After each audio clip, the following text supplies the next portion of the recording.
మాచర్లలో 144 section అమలు మరియు Pinnelli Ramakrishna Reddy case విషయంలో కూటమి ప్రభుత్వం కక్ష సాధింపులకు పాల్పడుతోందని వైఎస్ఆర్ కాంగ్రెస్ పార్టీ రాష్ట్ర అధికార ప్రతినిధి ఆర్ఎస్ శ్యామల విమర్శించారు. పిన్నెల్లి సోదరులకు జంట హత్యల కేసులో ప్రమేయం లేనప్పటికీ బెయిల్ రాకుండా ప్రభుత్వ పెద్దలు కుట్రలు పన్నారని ఆమె మండిపడ్డారు. సుప్రీంకోర్టు తీర్పును గౌరవించి సోదరులకు కోర్టు లొంగిపోతున్న క్రమంలోనే 144 సెక్షన్ అమలు చేయడంపై పోలీసు వ్యవస్థను దిగజార్చడమేనని ఆమె ఆరోపించారు.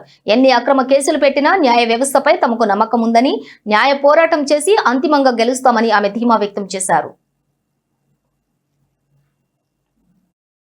ఏవో ఊహించుకుని పిన్నెల్లి గారు ఇవాళ ఒక 1000 మందితో ర్యాలీగా వెళ్తారు, లేదా 10,000 మందితో ర్యాలీగా వెళ్తారు అంటూ వాళ్ళే ఏవేవో ఊహాగానాలు అల్లుకుని ఈ రోజు 144 సెక్షన్ అమలు చేశారు ఆయన ఇంటి నివాసం చుట్టూతా కూడా.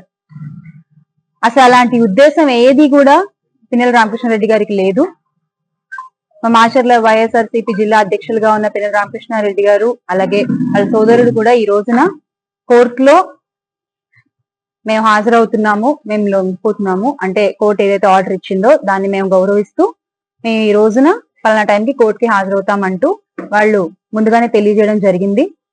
వాళ్ళు ఇవాళ కోర్టుకి హాజరవుతున్న సమక్షంలో మేమందరం కూడా వైఎస్ఆర్ కాంగ్రెస్ పార్టీ నేతలందరూ కూడా కుదిరిన వాళ్ళందరం కూడా వచ్చి ఆయన ఒకసారి పలకరిద్దాము, వాళ్ళ కుటుంబానికి ధైర్యం చెప్దామన్న ఉద్దేశంతో ఇక్కడికి ఎవరెవరైతే వచ్చారో వాళ్ళందరినీ కూడా నోటీసులు ఇచ్చి బ్యారిగేట్లు పెట్టి ఆపేసినటువంటి పరిస్థితి మీరు అందరూ చూశారు ఉదయం నుంచి కూడా. అలాగే కొంతమంది వైఎస్ఆర్ కాంగ్రెస్ పార్టీ నాయకులను అయితే ఇళ్లకు వెళ్లి నోటీసులు ఇచ్చి హౌస్ అరెస్టులు కూడా చేసిన సంగతి కూడా మీరు చూశారు. అంటే ఏమీ లేని దానికి కూడా